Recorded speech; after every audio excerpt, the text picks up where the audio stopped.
देखो, मैं तो अपने सरकारी बंगले को टाइम से खाली कर दूंगा। अब मेरे पास इतना टाइम तो है नहीं कि मैं रिटायरमेंट के बाद अपने रहने के लिए कोई और घर ढूंढ पाऊं, लेकिन फिर भी रूल्स को फॉलो करते हुए मैं रिटायर होते ही अपने सरकारी बंगले को वेकेट कर दूंगा। यह स्टेटमेंट दिया है हमारे सीजीआई जस्टिस बीआर गवई ने। एक्चुअली सुप्रीम कोर्ट जज जस्टिस सुधांशु धूलिया का फेयरवेल इवेंट चल रहा था और उस इवेंट में जस्टिस बीआर गवई ने यह स्टेटमेंट दिया। सीजीआई बीआर गवई ने यह भी कहा कि सुप्रीम कोर्ट जज सुधांशु धूलिया भी अपने सरकारी बंगले को तुरंत अपने रिटायरमेंट के बाद खाली कर देंगे।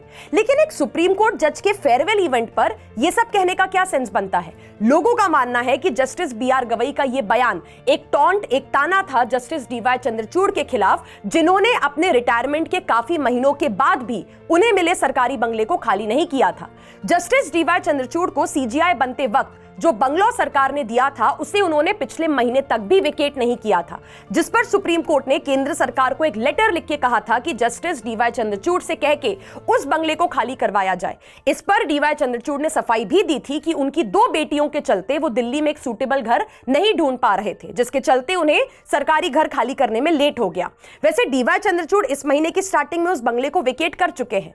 इंटरेस्टिंग बात यह है कि जस्टिस बीआर गवई के रिटायरमेंट के बाद अगला सीजीआई देश का कौन बनने वाला है? कमेंट सेक्शन में जरूर बताइएगा।